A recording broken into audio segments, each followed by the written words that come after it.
Welcome to coding for Dev. तो आज की वीडियो में मैं बात करूंगा यूवरेफ के बारे में। इसमें हम डोम का एक्सेस कैसे ले सकते हैं और हम वैल्यू को कैसे परसिस्ट कर सकते हैं वैल्यूज को। तो इसको मैं आपको डिटेल में एक्सप्लेन करूंगा। तो सबसे पहले जानते हैं कि यूवरेफ क्या होता है। तो यूवरेफ एक रिएक्ट होकर जो रिटर्न करता है म्यूटेबल रेफ ऑब्जेक्ट। ये क्या होता है कि हमको कुछ भी रेफरेंस चेंज करना रहता है डोम एलिमेंट्स को, तो हम किसका यूज करते हैं, यूवरेफ हुक का यूज करते हैं। और हमारे को परसिस्ट करनी वैल्यूज अक्रॉस रेंडर विदाउट हमको री रेंडर को ट्रिगर करे, तो हम किसका यूज करते हैं, यूवरेफ हुक का यूज करते हैं। तो इसके सिंटेक्स की बात करूँ तो इसमें हमने एक वेरिएबल बनाया मायरेफ, उसमें हमने यूवरेफ का यूज करा और उसमें हम इनिशियली क्या देंगे, हम उसकी इनिशियल वैल्यूज देंगे। और ये म्यूटेबल वैल्यू कैसे होल्ड करता है, जैसे अगर हमने मायरेफ डॉट करंट का यूज करा तो ये होल्ड करेगा म्यूटेबल वैल्यूज। ओके। और ये इसको कॉफ क्या होता है कि जब कंपोनेंट रिजेंडर होता है, चेंज होता है, तब हम इसका यूज करते हैं। ओके।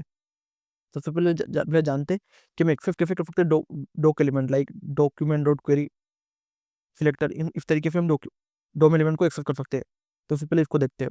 तो जब भी आपको इंटरेक्ट करना रहता है डोम से डायरेक्टली, जैसे आपको फोकस करना रहता है इनपुट में, तो आप यूज रेफ की मदद से यूज कर सकते हो। ओके। तो अगर मैं आपको एक एग्जांपल बताऊं, तो अगर आपने यूज रेफ को इंपोर्ट करा रिएक्ट से, ओके, आपने एक फंक्शन बनाया इनपुट फोकस, आपने इनपुट की एक रेफ का वेरिएबल बनाया, उसने अपने यूज रेफ को इनिशियली क्या दिया, आपने नल दिया।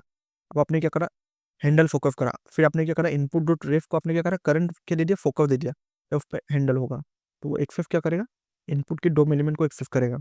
तो अगर इसका मैं कोई कोड में बताऊँ, तो आपने जैसे कि इनपुट में क्या लिया, आपने रेफ लिया, उसमें अपने रेफ का इनपुट लिया, और आप जब भी अपने बटन को ऑन क्लिक करा, तो जैसे आप हैंडल फोकस होगा उस पर, हैंडल फोकस में क्या होगा, उसकी करंट फोकस को वैल्यू को करेगा, तो क्या करेगा, फोकस करेगा उस इनपुट को। ओके। तो अगर मैं आपको एक्सप्लेन करूँ इसको डिटेल में, रेफ क्या करता है, वो इनपुट रेफ को लेता है, वो लिंक करता है डोम के नोड को रेफ के थ्रू। ओके।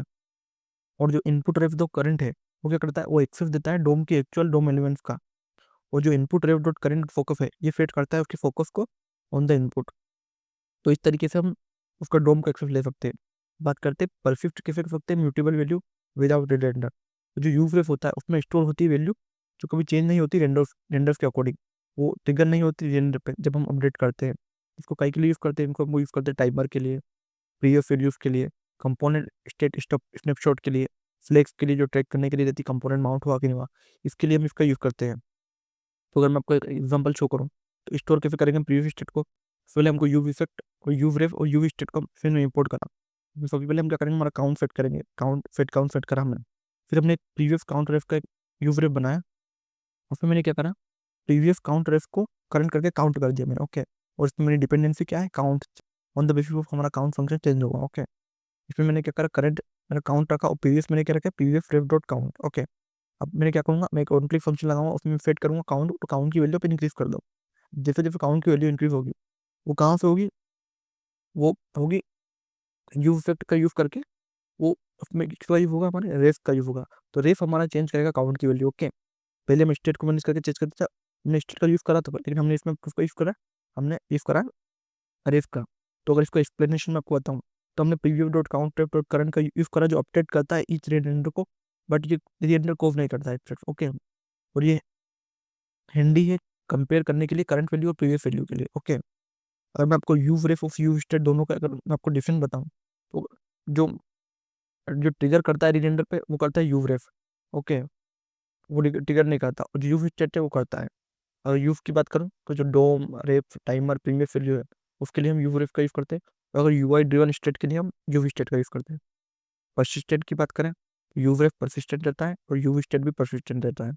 अगर रिएक्टिविटी की बात करें, तो यू रेफ नॉट रिएक्टिव रहता है और यू स्टेट रिएक्टिव रहता है। अगर मैं आपको उसका रियल वर्ल्ड एग्जांपल में आपको बताऊं, तो जैसे आप प्रिवेंट करते हो फेट इंटरवल मेमोरी लीक्स को, तो आपने जैसे एक वैल्यू बनाया आपने यू फेट, आपने इंटरवल रेफ बनाया जिसने अपने फेट करा पर्टिकुलर इंटरवल एक पर्टिकुलर टाइम पे। ओके। आपने एक हर एक सेकंड पे सेट करा, और आपने इंटरवल क्लियर करा जब आपका इनपुट रेफ जो करंट वैल्यू होगी वो आपने क्लियर करी। ओके। तो ये प्रिवेंट करने के लिए आप इसका यूज करते हो, और आपको अवॉइड अवॉइड करना है डबल सबमिशन एक फॉर्म में।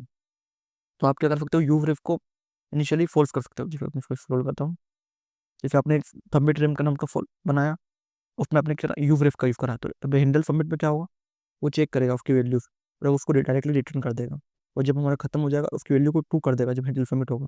वो लॉजिक अगर फिनिश हो जाएगा हमारा सबमिट का, उसके बाद वो उसको फॉल्स कर देगा। ओके। लेकिन इसमें कुछ लोग कॉमन मिस्टेक क्या करते हैं, जो यूज रेफ है वो वो एक्सपेक्टिंग करते हैं उससे रिएक्टिविटी की, तो वो अपडेट नहीं करता यूआई को। ओके। तो हमको फॉरगेट नहीं करना डॉट करंट को, क्योंकि ऑलवेज जो भी असाइन होता है वो रेफ डॉट करंट ही असाइन करता है। ओके, तो अगर मैं आपको इसकी समरी दूँ इस वीडियो की, तो इस वीडियो में मैंने आपको बताया यूवरेफ हुक के बारे में। इसका मेन यूज केस क्या है, डोम को एक्सेस करना, उसकी वैल्यू को परसिस्ट करना, और जो रीएंडर कॉफ कर रहा है ऑन चेज पे वो पता लगाना, उसकी वैल्यू को एक्सेस करना डॉट करंट की मदद से यूज करके। और जो कॉमनली यूज करते हैं हम इसको काय के लिए, फोकस इनपुट के लिए, टाइम के लिए, प्रीवियस स्टेट के लिए और फ्लेक्स के लिए हम इसका यूज करते हैं। तो अगर आपको इस वीडियो में कुछ भी डाउट है तो आप कमेंट कर सकते हो। और इसी तरीके के और वीडियो देखने के लिए कोडिंग फॉर को सब्सक्राइब करो। Thank you for watching.